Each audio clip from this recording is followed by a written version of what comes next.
Hello friends, welcome to நெல்லை சமையல். நாம் இன்றைக்கி பிரெட் தோசை எப்படி பண்ணுறதுன்னு பார்க்க போகிறோம். இது ரொம்பவே ஈஸியான பிரேக்ஃபாஸ்ட் ரெசிபி. இந்த ரெசிபி பண்ணுறதுக்கு ஒரு மிக்ஸி ஜாரில் 4 பிரெட்டை இந்த மாதிரி குட்டி குட்டியாக கட் பண்ணி சேர்த்துக்கோங்க. அதோட 1 கப் ரவை சேர்த்துக்கோங்க.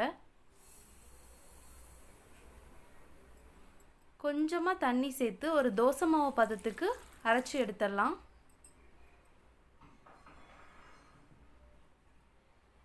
பாருங்கள், அரைச்சி எடுத்துகிட்டு வந்துட்டேன்.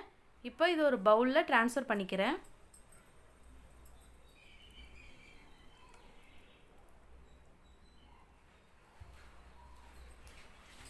இதோட கட் பண்ணி வச்ச ஒரு வெங்காயம், ஒரு தக்காளி, ஒரு பச்சை மிளகாய், கொஞ்சமாக மல்லியில சேர்த்துக்கிறேன்.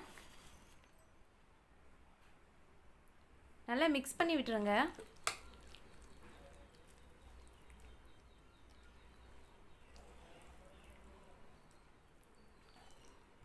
½ டேபிள் ஸ்பூன் அளவுக்கு மிளகாய்த்தூள், தேவையான அளவு உப்பு சேர்த்துக்கோங்க. கொஞ்சமாக தண்ணி சேர்த்து கன்சிஸ்டன்சியை அட்ஜஸ்ட் பண்ணிக்கோங்க.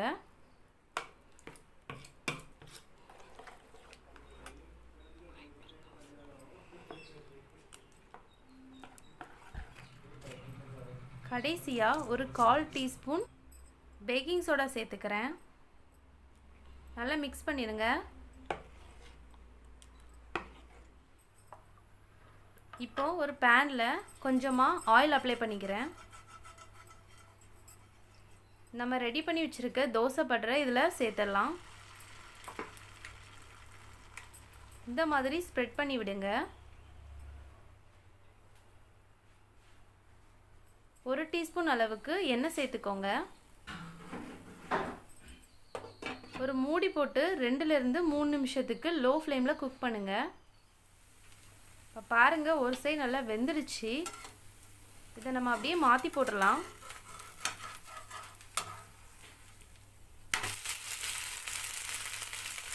ஒரு 2 நிமிஷத்துக்கு அந்த பக்கமும் குக் பண்ணிவிடுங்க. ரொம்பவே ஈஸியான பிரேக்ஃபாஸ்ட் ரெசிபி ரெடி ஆகிடுச்சு. இந்த ரெசிபி ட்ரை பண்ணி பார்த்துட்டு எப்படி இருந்துச்சுன்னு கமெண்ட் செக்ஷனில் வந்து சொல்லுங்கள்.